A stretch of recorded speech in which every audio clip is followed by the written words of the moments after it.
L'armée algérienne vient de mener une interception majeure en mer en stoppant un navire marchand israélien dissimulé sous l'apparence d'un bâtiment civil. Le bâtiment opérait illégalement au large des côtes tunisiennes, mais à l'intérieur même de la zone économique exclusive algérienne. À son bord se trouvait une cargaison d'équipements militaires sensibles destinés à des opérations clandestines dans la région.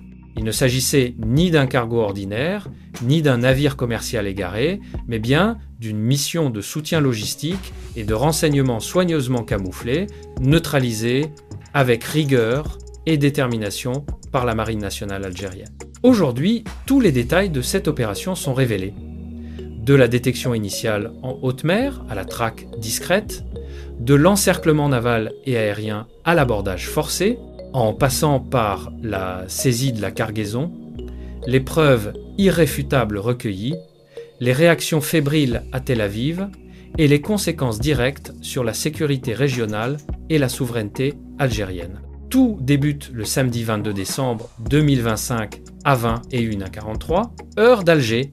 Au centre de commandement naval de l'Amirauté, les opérateurs du système intégré de surveillance maritime détectent un écho-radar suspect au nord-est de Skikda, à la limite de la zone économique exclusive algérienne. Le navire progresse à une vitesse régulière, cap sud-ouest, avec un comportement jugé anormal. Battant pavillon panaméen et portant le nom de Pacific Star, le bâtiment est identifié comme un cargo roulier de grande taille, immatriculé à Limassol. Aucun manifeste de cargaison n'a toutefois été déclaré auprès des autorités algériennes, aucun plan de passage n'a été notifié et surtout, son transpondeur AIS fonctionne de manière intermittente, un indicateur classique de tentative de dissimulation. Face à ces éléments, le protocole de navire suspect prioritaire est immédiatement déclenché. Les radars côtiers sont activés, les patrouilleurs placés en alerte et un avion de patrouille maritime CN-235 est dépêché depuis la base navale d'Oran. Les premières images haute définition confirment rapidement les soupçons. Le navire présente tous les signes d'une opération clandestine.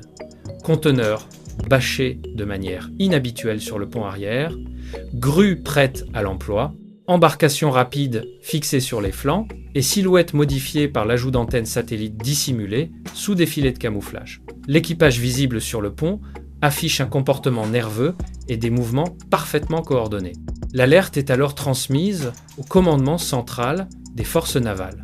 L'amiral en charge de la façade maritime ordonne le lancement immédiat de l'opération Barrage Est, mobilisant l'ensemble des moyens disponibles. Une frégate de classe MECO A200 apparaît en urgence depuis Skikda, accompagnée de plusieurs patrouilleurs rapides lourdement armés.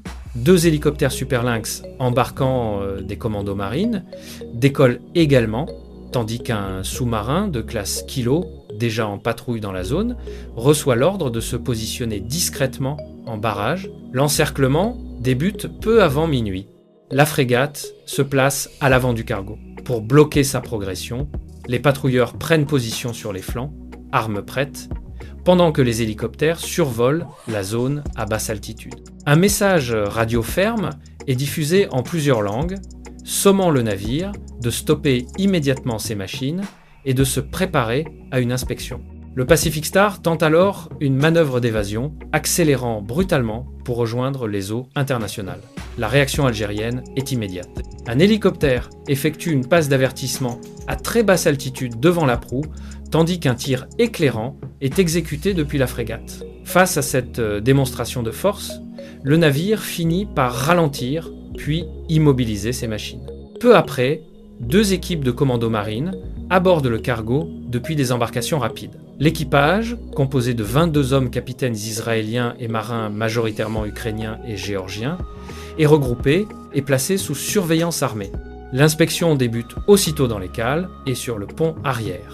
Les découvertes dépassent toutes les attentes. Sous les bâches, les forces algériennes mettent au jour des caisses militaires neuves contenant des systèmes de brouillage électronique, des antennes de liaison satellite, des équipements optroniques avancés, des drones miniatures, des armes légères modernes, des lance-roquettes, ainsi que des composants destinés à des drones kamikazes encore emballés aux couleurs de l'industrie militaire israélienne. L'ensemble représente plus de 300 tonnes de matériel militaire de haute technologie, pour une valeur estimée à plus de 200 millions de dollars sur les marchés clandestins.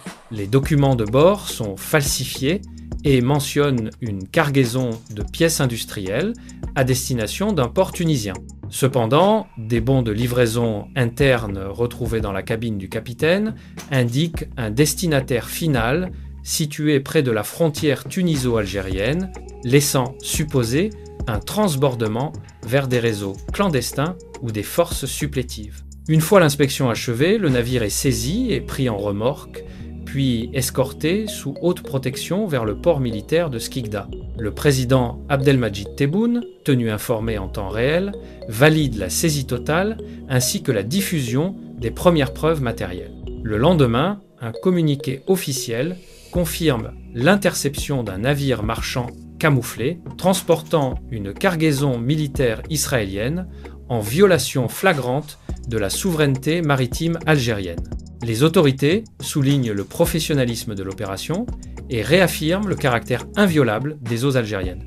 Photos à l'appui montrant les caisses marquées de logos industriels militaires. À Tel Aviv, le silence domine du côté du ministère de la Défense et des services de renseignement.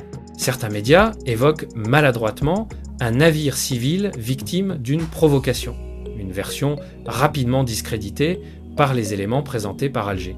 Pavillons falsifiés, cargaisons militaires avérées et documents traçables vers des sociétés écrans israéliennes rendent toute tentative de dénégation intenable. Selon plusieurs sources, la mission aurait été validée par une branche des services de renseignement israéliens, soit pour ravitailler des proxys régionaux, soit pour tester la capacité de réaction algérienne.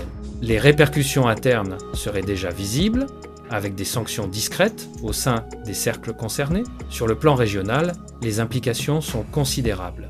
Cette saisie coupe une voie essentielle d'un réseau clandestin opérant en Tunisie et dans le Sahel, renforce la position stratégique de l'Algérie face aux tentatives de déstabilisation et place Tunis dans une situation délicate entre pression internationale et obligations sécuritaires. Laisser passer ce navire aurait relevé de la complicité passive. Son interception marque, au contraire, un revers majeur et une humiliation pour les réseaux impliqués.